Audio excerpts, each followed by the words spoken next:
Welcome to Unsuitable on Rea Radio, the award-winning financial services and business advisory podcast that challenges your old-school business practices and the traditional business suit culture.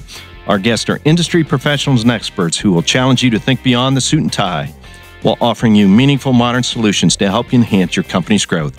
I'm your host, Dave Kane. Today we're going to talk about the terrible fact that hundreds of thousands of adults older than 60 years old are abused, neglected, or financially exploited on a day-to-day basis. Today's topic is not an easy one, but it's necessary, and it's one that today's guest is particularly passionate about. Darlene Finzer, a principal with Rea Associates, is committed to educating others about the signs of financial abuse among the elderly.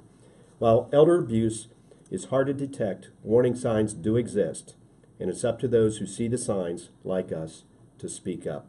Welcome back to Unsuitable, Darlene. Thank you, Dave. It's great to be here. You know, normally you're on this show to talk about pension reform and pension planning and 401ks and all that stuff, and today we have a very serious topic. So welcome and looking forward to the next few minutes. Thank you. It's great to be here, and I wasn't aware that anything related to pension wasn't serious, but we'll go with that. Well, yeah, it is serious. I guess, touche. Way to go. Way to go. But, let's start. How did you gain the passion for, studying and educating elder abuse? Well, I think... Can you walk us through that a little bit? Sure. I think my passion wasn't necessarily just in that specific area of the elder abuse, but with that senior population in general. So I had a personal experience with my grandmother. She suffered from Alzheimer's disease, and we went through that with her, and the changes that she experienced and that we as a family experienced, and it really drove my passion for just the changes that occur as we age. Yeah. Well, all of us and our listeners all have a parent, an aunt, an uncle, grandparent, neighbor, friend that may be under this umbrella. And so I think, we're looking forward. I just want to pick your brain on how we can better recognize what's going on.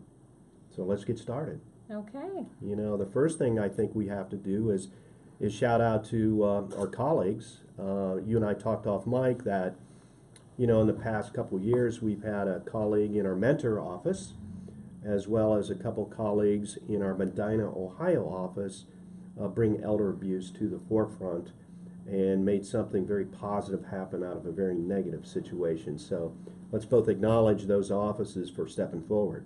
I agree with that. And the nice thing about that is that even though it wasn't until September of last year that CPAs became mandatory reporters of elder abuse or suspected elder abuse, that these individuals recognized it and did something about it even when they were not required to. Right. Well, let's start there.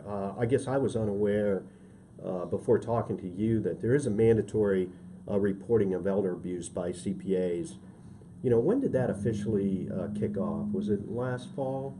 Correct. So it was September 29th of 2018 whenever CPAs became part of the group that are mandatory reporters. Now, there have been other groups that have been mandatory reporters prior to that, but CPAs, along with some other professionals, were added to that group last year. And essentially, the reason why they were added is we are one of the groups that deal with this population, and we have the ability to be able to see some of those signs and to help protect those individuals by identifying that and reporting it to the appropriate authorities. It just occurred to me that you're a board member for the Ohio Society of CPAs. Did you have anything to do with pushing this through? I did not. This is actually through the Ohio Revised Code. So it is a state mandate versus just something through our profession. That's interesting. Our profession is well known for being a trusted advisor. And, of course, we're looking at, financial documents and investment statements and having those conversations. So I can see how our profession, it may be more evident in our profession than some others. Right. So there are essentially three different categories of elder abuse. There's actual abuse, there's neglect, and there's exploitation. And when we talk about exploitation, that is where we get into the financial piece. And you are absolutely correct that as a trusted advisor for these individuals, that we have the ability to know whether or not there is the potential for financial exploitation, because we can see that financial information. We know whether or not there's changes happening that we typically wouldn't see within their financials that could indicate that they are being exploited in some fashion. Do you have any statistical data or anything from conversations you've had of where this exploitation begins? Is it a caregiver? Is it an investment advisor? Anything there that you can shed light on? Sure. So from the financial exploitation piece, seniors lose about $36 million annually, and about a third of that is through criminal fraud. The remaining amount is someone that is either a family member or someone that they are familiar with. 36 million a year, that's just what is being reported. Think of the dollars that aren't being reported. Correct. So when we look at elder abuse, it's estimated that 1 in 10 seniors that are in a private home setting are being exploited in some manner, and it's also estimated that only 1 in 44 cases is actually being reported. 1 in 44. Correct. We need to correct those numbers. We do. That's astonishing. Right. So, obviously you've studied this, you've had a personal experience, we've had personal experiences as a firm. Can you maybe shed some light on some examples? Can you share some examples without breaching the confidentiality issue? Sure. So I'll give you an example, and this is part of the reason why we see so much of the financial exploitation happening. We're obviously aware of the scammers, trying to commit fraud against these individuals. This group, our senior population, actually those 50 and older, hold 70% of the wealth in our country. So that's why they're a prime target. And with these individuals, whenever we're looking at the family members, there are many reasons, and a lot of them have to deal with psychological or emotional reasons. So if you have an individual who is caring for a parent or an aunt or someone like that, they have that added caregiver stress. Okay, they might be working full-time, but also trying to care for an individual, and it's just adding to their everyday burden of things that they need to accomplish. So we have caregiver stress. We could have individuals who are financially dependent, either the senior on the child or niece or nephew, or vice versa. And having that, there might be a sense of entitlement also. And just having that close family relationship, the senior feels like they need to be aware of that they can't go against that family relationship. So there's really an emotional component there that if someone is taking money from them, that either they feel like they've done something wrong, or there might be some mental abuse that's happening of, I won't take care of you, or I won't bring you your groceries if you don't give me this money. And they don't want to hinder that relationship that they have with that individual, because it's someone that they love. But I will say that, to those individuals who might be experiencing this, or to those individuals who think that it's proper to take that they have a sense of entitlement, that you have no entitlement to that money. That is not your money. That is the senior's money, and you should not feel that there's any sense of entitlement to that. Right. Now, certainly the financial, let's dip into the other two. You kind of touched on one of them, but just straight out abuse. Again, stories are helpful as we talk through this. Maybe not the most enjoyable to talk about, but again, in your experience, can you share some things you've heard, seen in your position as far as straight out abuse? Yeah, so abuse comes in three different categories. So there's physical abuse, mental abuse, or there's sexual assault. Physical abuse obviously has to do with physical contact. So it can be as assertive as punching someone or pinching, hitting, and it's also confinement. So, for example, if someone is taking care of a senior and they need to leave for the day to go to work, if they tie that senior in a chair, which has happened before, that is considered abuse, obviously. But confinement is included in that. When we talk about mental abuse, it is them using their situation with that senior against the senior for their own benefit. So they are obviously saying that they won't take care of them or they will take something away from them, and the senior feels obligated to let it happen because they don't want to lose that connection with that individual. And the third thing you mentioned was a straight out neglect. Correct. So 45% of the cases of neglect are due to self-neglect, which is a form of abuse. And typically we see that, and I always have the vision of the crazy cat lady that comes into mind whenever I think about self-neglect. And we kind of smile about that, but you know, it is really serious, because if we have an individual who has pets and sometimes has a lot of them, because sometimes this population suffers from loneliness, and so they want to have some connection with something, and a lot of times pets will do that. But they might not have the means to take care of those pets, so they need to make a decision. Do I care for my pets? Do I care for myself? And therefore they are taking care of their pets rather than themselves.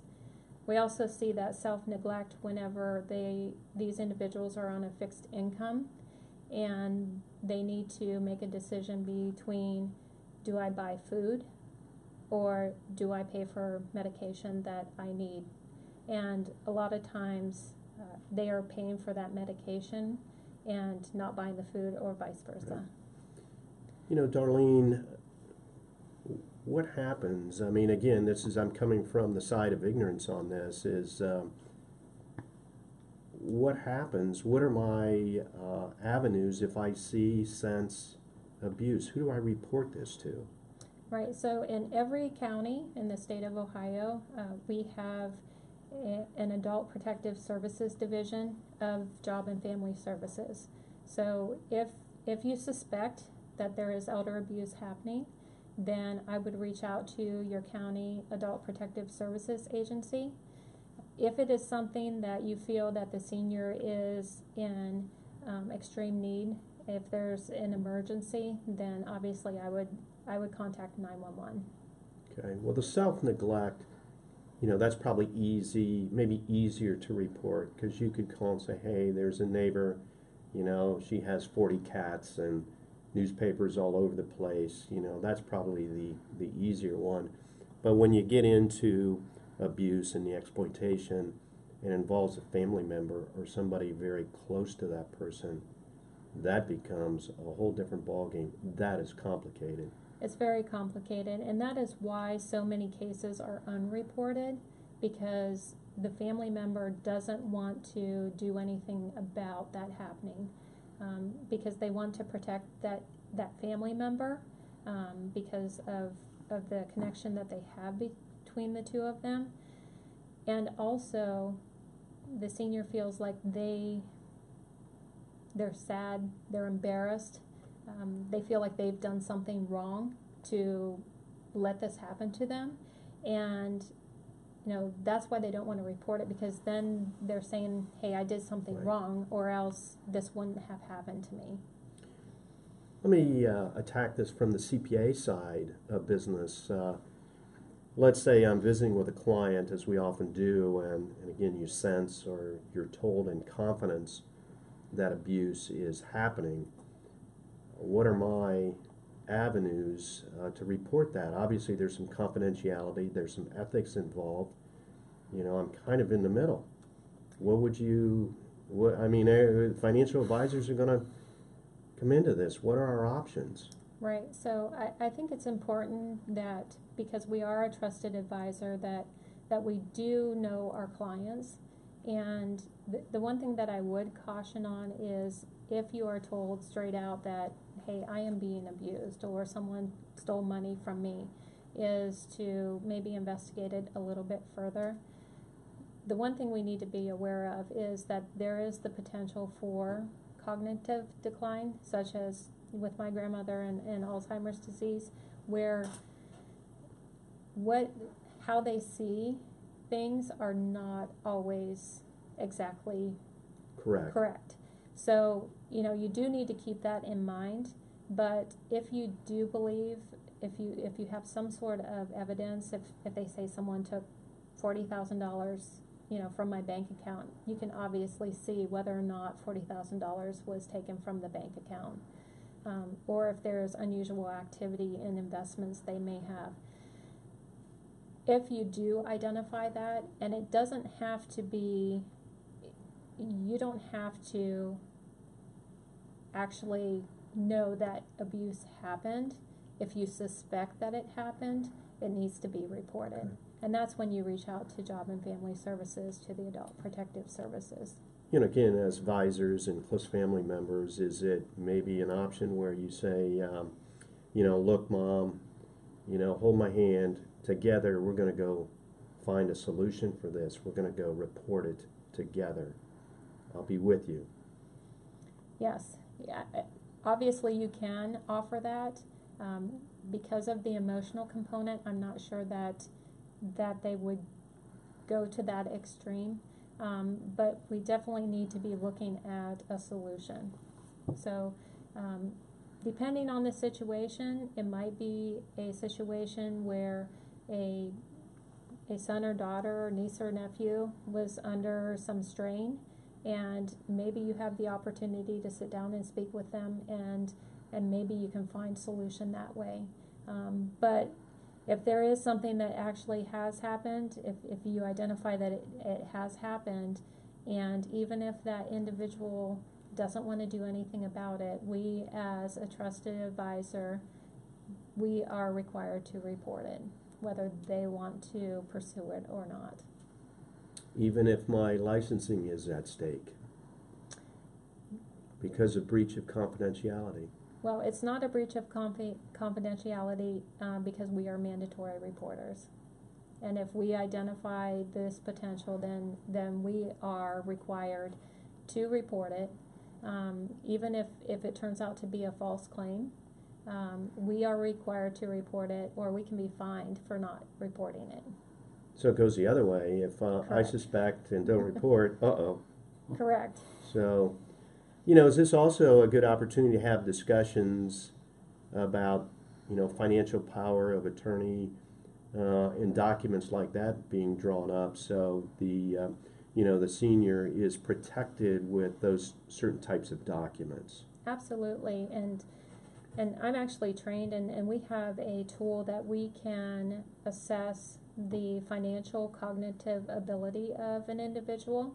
And if we start that tracking now, we can develop a guideline and determine whether or not there's changes in that cognitive ability as we move through some of the major financial decisions that they may encounter. Right. Darlene, I have to tell you, I'd much rather be talking to you about, pension plans and 401k, training and compliance than this topic. This is not an easy topic for discussion. Right, it's not, but it is very important, and I'm glad that we are able to share it with our audience. Let's go back to the financial side of it. Again, there's maybe some tried and true things that, again, as advisors, we should always be looking at. Are there two names on signatures? Are two signatures required for withdrawals? And just some basic things like that. That maybe there are two signatures for a transaction. Things like that. Right, and I don't want to give out all our secrets of what we're looking for, But yeah, we can definitely be looking at changes in behaviors or patterns as we're looking through the financial data that our clients provide to us. What can our listeners do?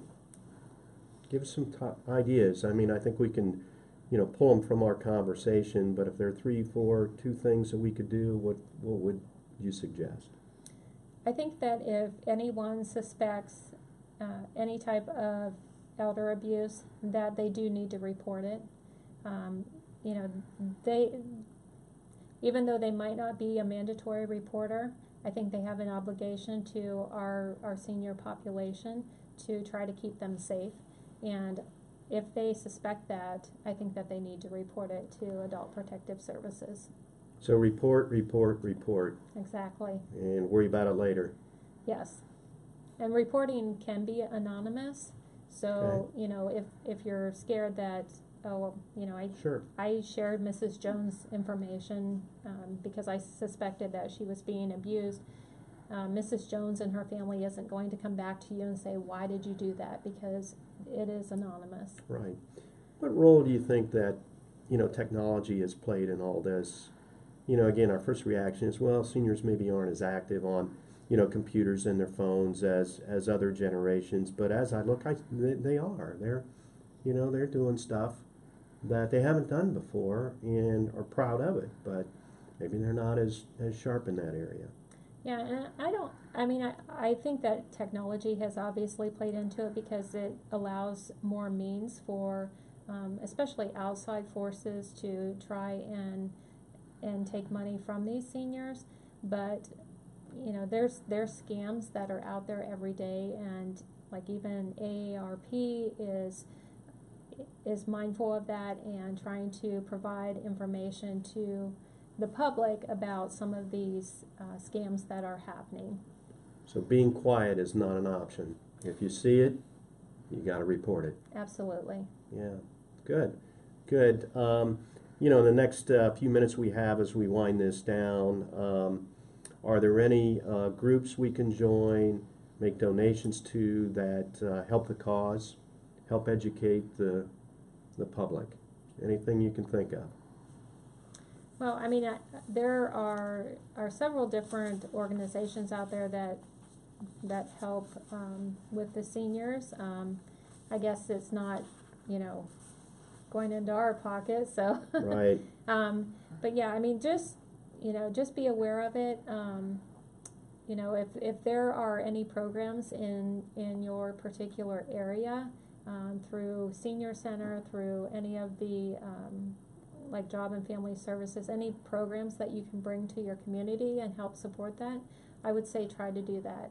Just try to educate your local community as far as what some of the scams are, and if there is a possibility to help an individual to understand that it's not right to be exploited, whether it's a family member or not, to be by their side and to support them in knowing that it's okay to report. If any of our listeners need a speaker or a program, are you willing to volunteer and do that? I already know the answer to that, but go ahead and tell us about that. Yes, absolutely. I do have a passion for our senior population, and I'm actually a trained speaker for the Alzheimer's Association. But yeah, any topic relating to this, to elder abuse, Alzheimer's disease, really anything dealing with the more senior population, I'm fine with getting that information out and educating the public. Right. Certainly this is a slippery slope, and you helped us navigate this a little bit, but our listeners, our colleagues, our clients that are listening, if they have a question or concern, I encourage them to reach out to Rea Associates, and we'll connect them with you and get the ball rolling and get this thing fixed. Absolutely. So thanks again for joining us, Darlene. Our guest today has been Darlene Finzer from Rea Associates, located in New Philadelphia. Although I say that's your home office, you are across the state in all of our offices, so I'm not sure where your home office is anymore. I'm not sure where it is either, so I'll just claim all of them. Great, thanks. As a growing number of the population ages, elder abuse will continue to be a problem. Hopefully, thanks to you, more people are aware of what to look for in the future. Listeners, are you concerned about elder abuse happening to you or someone you love? Reach out to Darlene to learn more. We're happy to answer any questions you might leave in the comments section. In the meantime, please take a moment to like this episode, share it with your friends, and subscribe to our channel. Until next time, I'm Dave Kane, encouraging you to loosen up your tie and think outside the box.